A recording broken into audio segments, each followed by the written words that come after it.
Hello दोस्तों, कैसे हैं। दोस्तों, बहुत पुरानी बात है। एक नगर में एक किशोरी लाल नाम का एक आदमी रहता था। उसको घर में कोई भी कमी नहीं थी।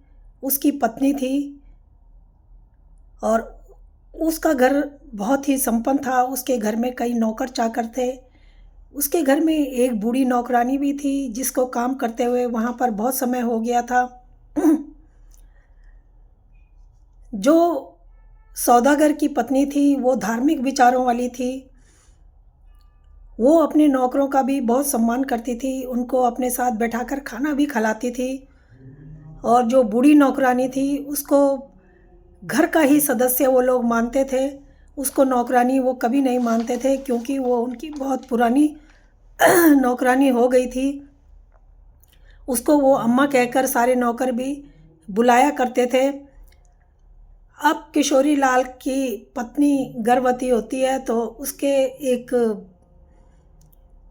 घर में खुशी का माहौल हो जाता है बहुत समय बाद, क्योंकि उनके घर में खुशी आने वाली थी।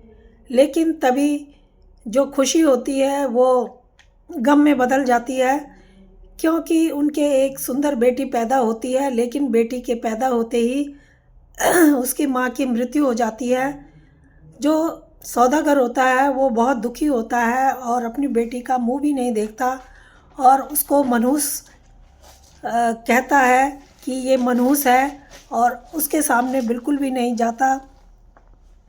अब उस बेटी का वो कोई नाम भी नहीं रखा जाता और जो बेटी वो लड़की होती है वो बूढ़ी अम्मा को सौंप दी जाती है और बूढ़ी अम्मा अब उसको पालने पोसने लगती है। सौदागर ने अपने सब नौकरों को कहा हुआ था कि इसको मेरे नज़रों के सामने ना आने दिया जाए। इसलिए जो बूढ़ी अम्मा होती है वो उसको बच्चे को सारा दिन कमरे में ही बंद रखती और उसके पिता उसको मनहूस करके बुलाते थे। अब जब उन अपनी पत्नी की याद में वो इतना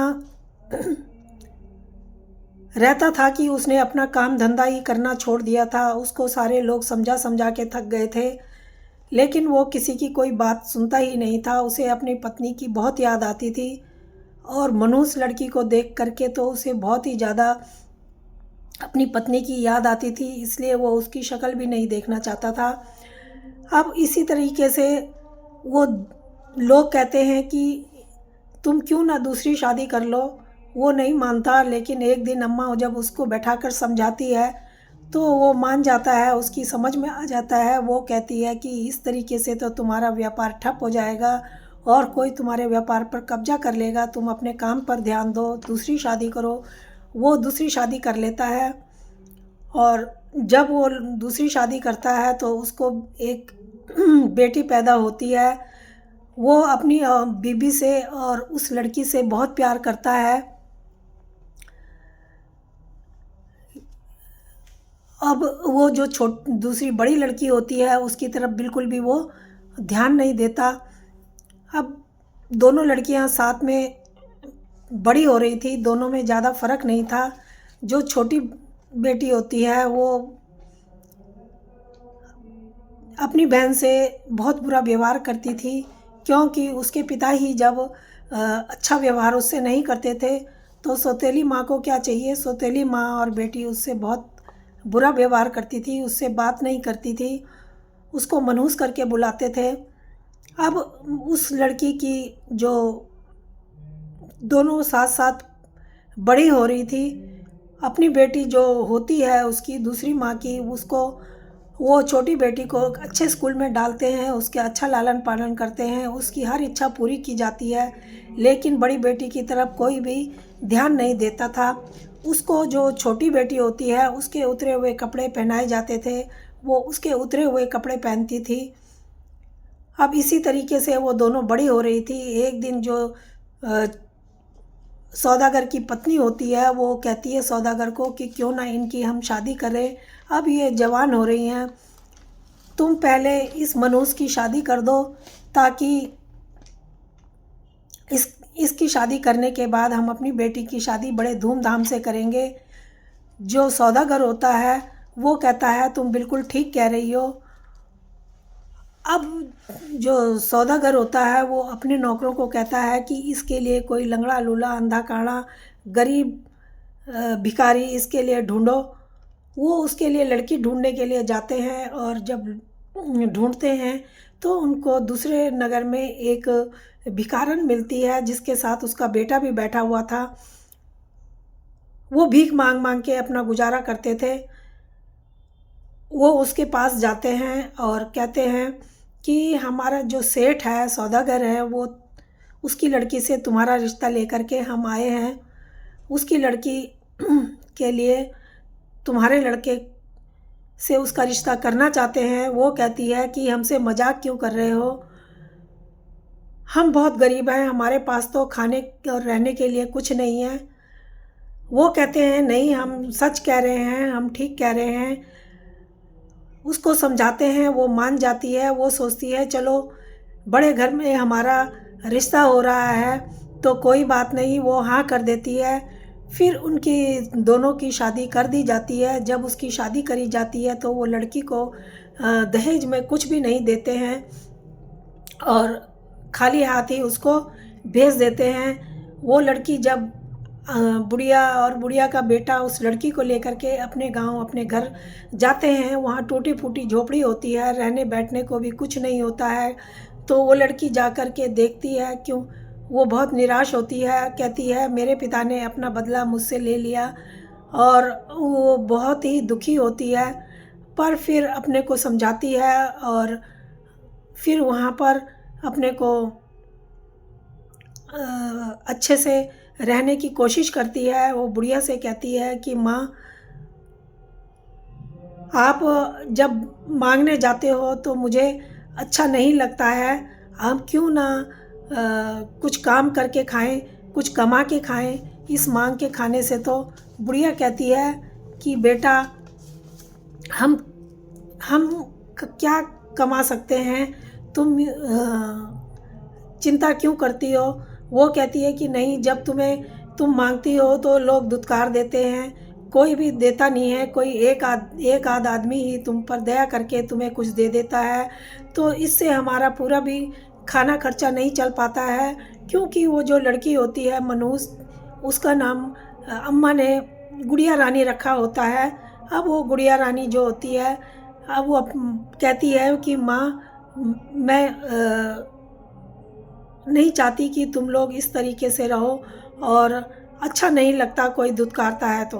अब वो कहती है, गुड़िया जो है खाना बनाती थी, वो जब मांग के लाते थे तो उन माँ बेटा को खाना खिला देती थी। अगर कुछ बचता था तो ही वो खाती थी, नहीं तो भूखी ही पानी पीकर वो सो जाया करती थी। अब वो कहती है कि माँ तुम्हारे पास कुछ पैसे हैं तो मुझे दे दो, हम क्यों ना कुछ फल फ्रूट बाज़ार से लाएं। आजकल आम और अनार लोग बहुत चाव से खाते हैं, हम आम का मौसम है, मैं बेचूंगी, तुम घर में बैठो। और दोनों अपने आदमी को और अपनी सास को वो कहती है तुम घर में बैठो और मैं इनको बेच के कुछ कमाती हूँ। अब बुढ़िया को वो कहती है कि अम्मा आपके पास जो पैसे हैं मुझे दो और मैं उससे कुछ लेके आऊँ। वो अम्मा जो होती है उसको पैसे दे देती है और कहती है बेटा जैसा तुम ठीक समझो। वो पैसे लेके जाती है, एक बांस के टोकरे में आम और अनार भर के लाती है, उनको बेचती है। नगर के मुख्य गेट पर बैठ जाती है, वहाँ पर भीड़ भाड़ बहुत होती है, उसका सारा सामान बिक जाता है। उसको थोड़ा बहुत उसको जो भी मुनाफा होता है उसके बाद एक आम और एक अनार उसका जो है बच जाता है। इतने में वहाँ पर एक बाबा आता है जो सिद्ध बाबा होता है। वो उसको कहता है कि बेटा तुम्हारे आम की सुगंध ने मुझे भूख बढ़ा दी है, मुझे भूख लगी है, क्या तुम मुझे खाने को दोगे। वो कहती है हाँ दूंगी, लेकिन वो कहते हैं कि मेरे पास तो कुछ भी नहीं है तुम्हें देने के लिए। वो कहती है कोई बात नहीं, मुझे जो मुनाफा करना था मेरा मुनाफा हो गया है, अब आप इसको खा सकते हो। और वो उसको बाबा को वो आम और अनार दे देती है खाने को। बाबा खाते हैं और कहते हैं कि इसके बदले मैं तुम्हें कुछ ना कुछ दूंगा, मेरे पास है तो नहीं फिर भी मैं कुछ देना चाहूँगा।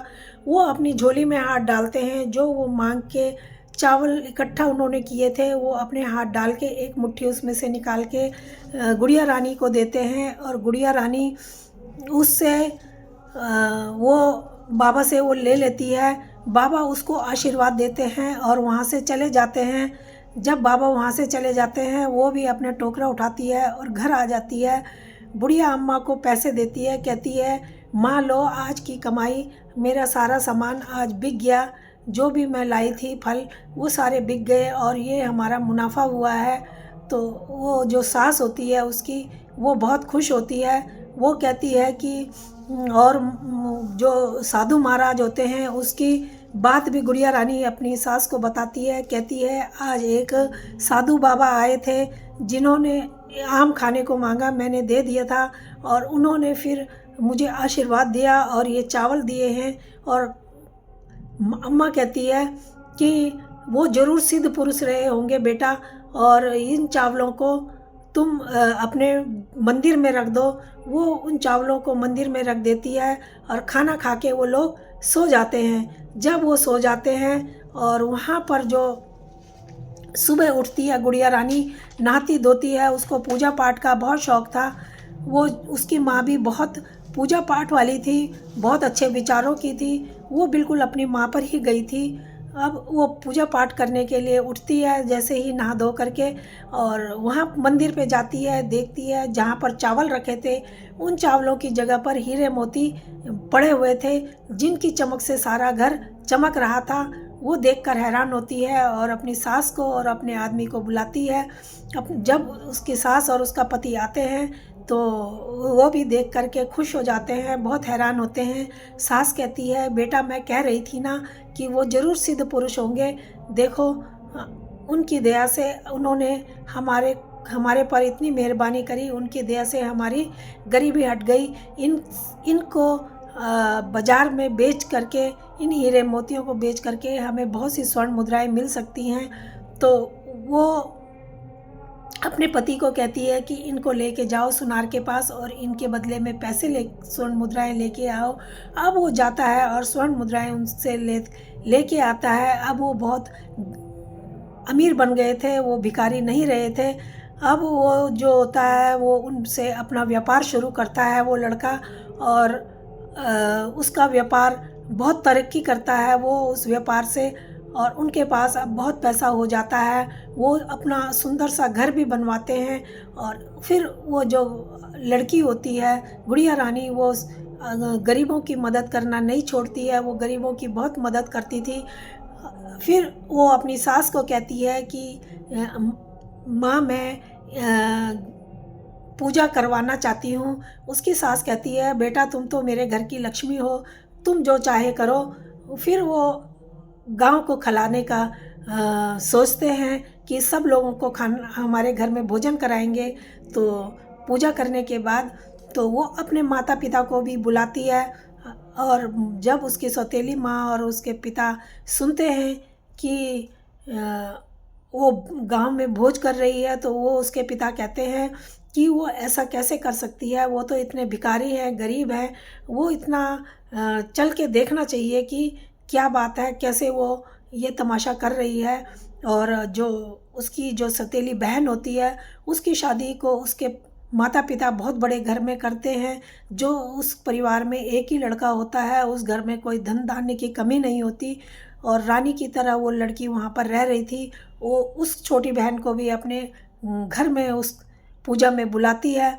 अब वो भी जब वहाँ आती है वो भी देखकर, घर देखकर और उनके ठाठ देखकर वो भी चौंक जाती है कि ये सब कैसे हुआ।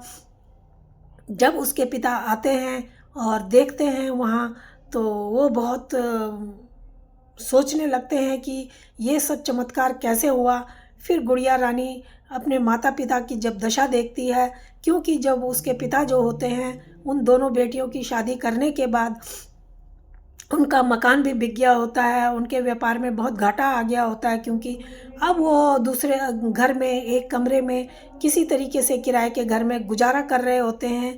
और बेटी के घर को देखकर, जिसको वो करमजली कहते थे, उसके घर में देख करके वो बहुत आश्चर्यचकित होते हैं। जो बेटी होती है, बड़ी बेटी, वो अपने माता पिता को अपने घर में उनके हाल देखने के बाद अपने घर में रहने को कहती है। और पिता और सौतेली माँ और बहन फिर उस करमजली से, गुड़िया रानी से माफ़ी मांगते हैं अपने किए की, और बहुत पछताते हैं। पिता सोचने लगते हैं, जिसको मैं करमजली कहता था, जिसको मैं मनूस कहता था, वो तो बहुत भाग्यवान निकली।